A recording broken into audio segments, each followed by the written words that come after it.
À l'ère du numérique, à l'ère de l'approche par compétences, il est important de promouvoir la culture générale. Quand on sait qu'au niveau de la jeunesse, il y a justement beaucoup de problèmes en la matière. Et pour parler justement de la nécessité de promouvoir la culture générale à l'ère de l'approche par compétences, on reçoit ce matin dans l'actu de Calais, M. Jean-Eudes Agbemavo. Il est ancien vice-président de la Fédération béninoise de Scrabble, mais pas que. Jean-Eudes Agbemavo, une machine, comme qui dirait. Nous étions en 2012.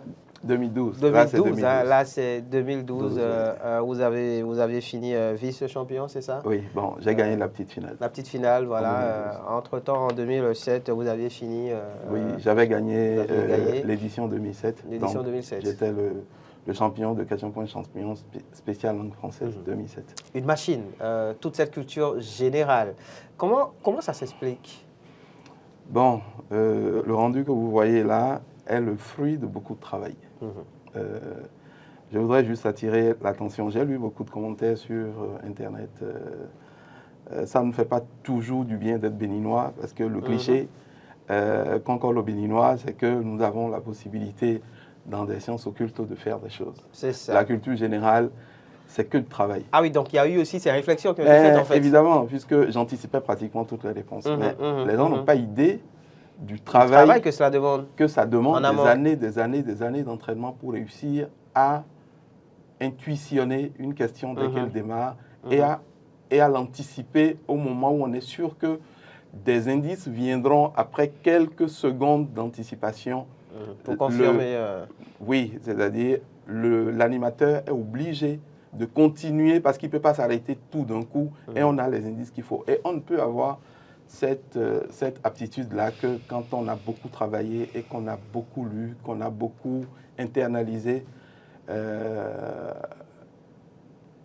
beaucoup de savoir. Parce que nous, quand on était plus jeunes, c'était utopique, on voulait endiguer le savoir. On voulait avoir une connaissance encyclopédique et vaste.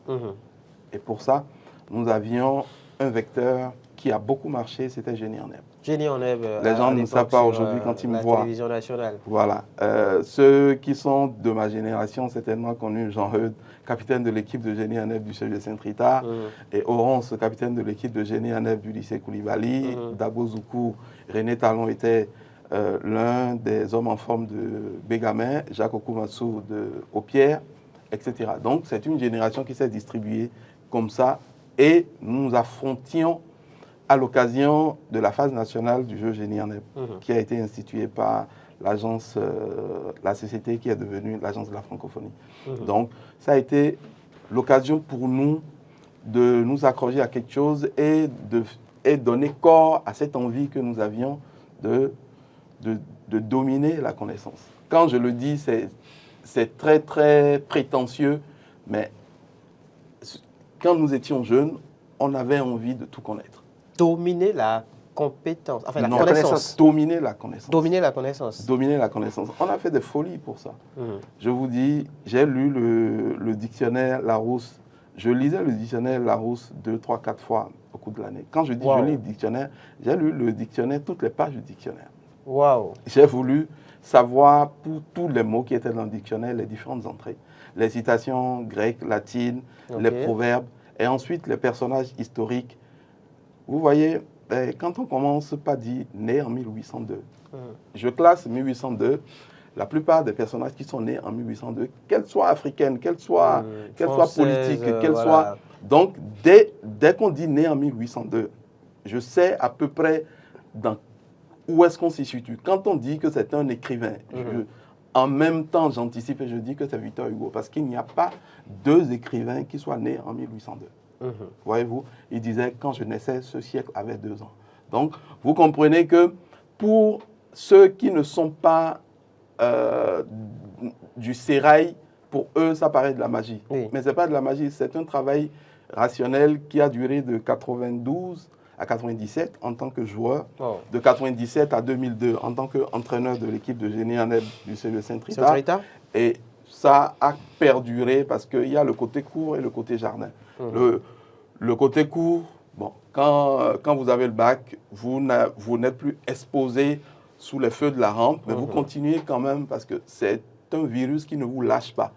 C'est une passion, donc c'est passionnel. Donc, vous continuez à hanter les bibliothèques, à être toujours en train de lire à des la choses. quête de la connaissance. Voilà, juste pour ça. Donc, ça là que vous voyez, ce n'est pas du hasard, ce n'est pas de la magie, ce n'est pas quelqu'un a dit sur Internet, c'est de la culture générale vaudou. Vaudou. Non, non, il n'y a pas de culture générale vaudou. C'est de l'expérience capitalisée à participer régulièrement à des jeux de culture comme Génie en Herbe. générale.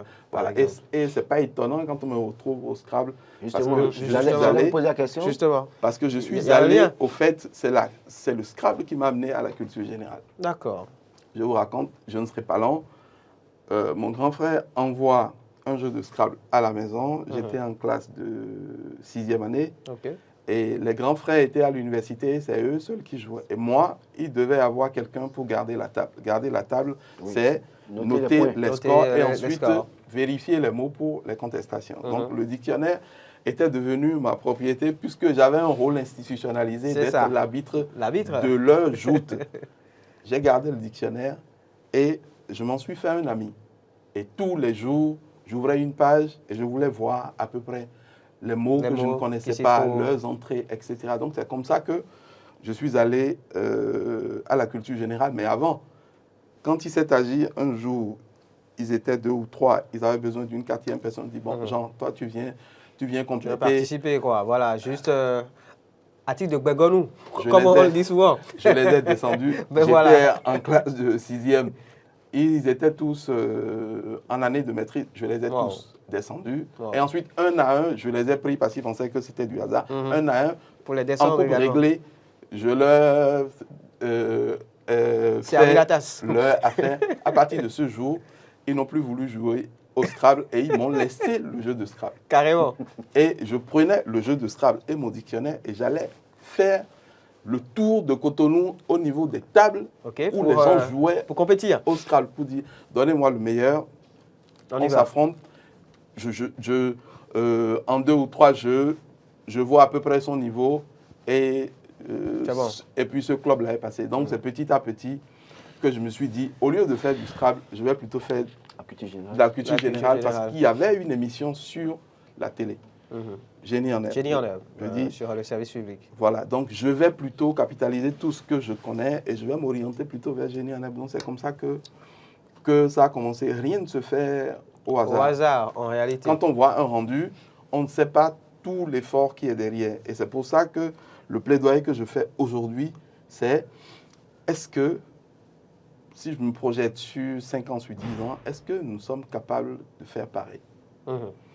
Question pour un champion, ça n'a été qu'une occasion. Mais véritablement, est-ce que ce que nous formons aujourd'hui est capable de s'exporter, est capable de participer et de rendre fier et digne Vous parlez de relève. le pays? C'est la relève. Parce que les ambassadeurs, la diplomatie la plus efficace, c'est celle qui est faite pas quelque chose d'institutionnalisé ou de sociabilisé, c'est des domaines précis.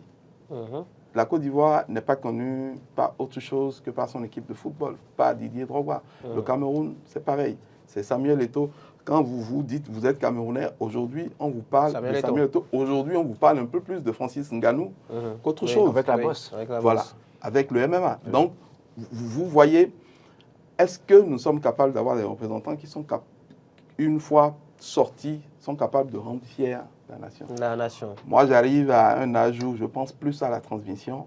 Et ce que nous formons aujourd'hui, j'ai 4 enfants, j'ai 2 étudiants. J'ai ma grande fille qui a 22 ans et l'autre qui a 18 ans qui vient d'avoir le bac. Je vois des carences. Justement, je vois de grandes carences que j'essaie de corriger. C'est le constat que vous faites aujourd'hui voilà, au niveau de la jeunesse. Je vois de grandes carences et je pense que le système formatif doit mettre au cœur, en tout cas même si ce n'est pas au cœur, juste à côté, des éléments qui permettent aux enfants d'être plus équilibrés, que leur intellect soit un intellect bien formé pour que quand on nous dit c'est un bachelier, c'est un étudiant, quand on lui donne la parole, qu'on soit à même au moins d'avoir un discours cohérent pas émaillé de fautes de grammaire, de conjugaison, etc., qu'il s'exprime correctement. Et au-delà de ça, qu'il ait des éléments de langage qui témoignent d'une bonne culture générale. Parce qu'il n'y a que ça, il n'y a que sur ça que finalement on juge. Ahmed, Laurent, là où vous êtes, vous avez appris le journalisme, mais ce n'est pas ça qui reste. Ce qui reste fondamentalement, c'est la somme de connaissances dans des domaines transversaux au journalisme. C'est-à-dire, si on va vous parler de football, vous allez pouvoir parler de football. Si on vous parle de politique, vous n'êtes pas un spécialiste de politique, mais vous avez votre avis à donner. Si on vous parle d'un autre... La santé, de la santé, autre chose, tout ça, c'est parce que votre esprit est ouvert et absorbe un certain nombre de choses et vous arrivez à faire votre propre religion sur ce que vous voyez, sur ce que vous internalisez. Aujourd'hui, dans notre système de formation, c'est la didactique qui occupe 90% du temps. C'est-à-dire de formation. La didactique, c'est ce qu'on a enseigné. C'est les mathématiques, c'est l'anglais, le français, tel qu'il est enseigné à l'école. Il n'y a pas une grande malléabilité de la masse horaire pour que d'autres compétences se développent. Quand je parle de compétences, j'aurais été difficilement capable d'être capitaine de l'équipe de génie en herbe aujourd'hui, où les enfants vont à l'école de 7h à 17h ou à 18h, du lundi au samedi. Du lundi au samedi. Moi, j'ai inscrit mon enfant dans une bibliothèque. Pour le moment, il ne trouve pas le temps et je ne lui en veux pas parce qu'il ne trouve pas le temps pour y aller.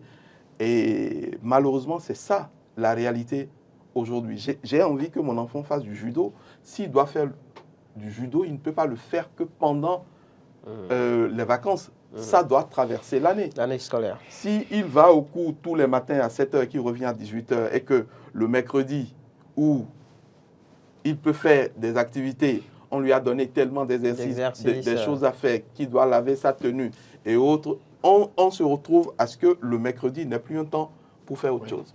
Le mercredi, c'est un temps normalement qui doit être prévu pour que l'enfant fasse une autre activité.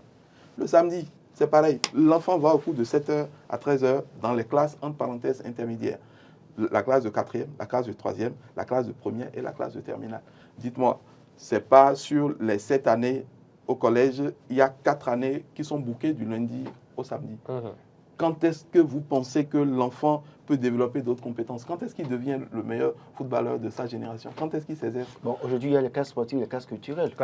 Voilà, ça commence aujourd'hui. Ça commence et pour le moment, c'est une expérience pilote qui n'est pas encore partagée partout. Et j'ai écouté avec ravissement les délibérations d'il y a 3 ou 4 conseils des ministres qui parlaient d'introduire dans l'enseignement des notions telles que l'affirmation de soi, la citoyenneté, la citoyenneté éducative. Voilà, les bribes de management et autres pour faire, parce que le but, c'est de construire le Béninois 3.0. Le Béninois 3.0, c'est dans 10 ans, il faut qu'il soit un gars capable de compétir avec le Thaïlandais, avec le Chinois. C'est de ça qu'il est question. La culture générale, ce n'est qu'un symptôme pour attirer notre attention sur le fait que nous avons baissé en termes de qualité. Nous avons baissé en termes de qualité. La faute à qui ou à quoi? La faute à nous tous, déjà. Je ne dis pas que... je ne tombe pas dans le cliché « avant c'était mieux ». Il y a toujours manière de faire évoluer les choses, sinon on va stagner et on n'évoluera pas. Aujourd'hui, le média numérique, on doit en tenir compte. Le livre a perdu plus ou moins une certaine bataille. Mais le contenu du livre ne doit pas perdre la bataille. Parce que le contenu du livre peut être versé sur le numérique et intéresser les enfants à ce qu'ils puissent, lorsqu'ils vont sur leur portable, lorsqu'ils ont des tablettes, que ce ne soit pas seulement sur TikTok qui soit. Que ce ne soit pas seulement la discussion inutile entre amis pour se raconter la journée, mais que ce soit nous, si nous avions eu Internet. Moi, je suis de la génération avant Internet. Avant Internet. Les premiers cybercafés ont ouvert en 96, en 97, et ne sont devenus véritablement démocratiques qu'à partir des années 2000.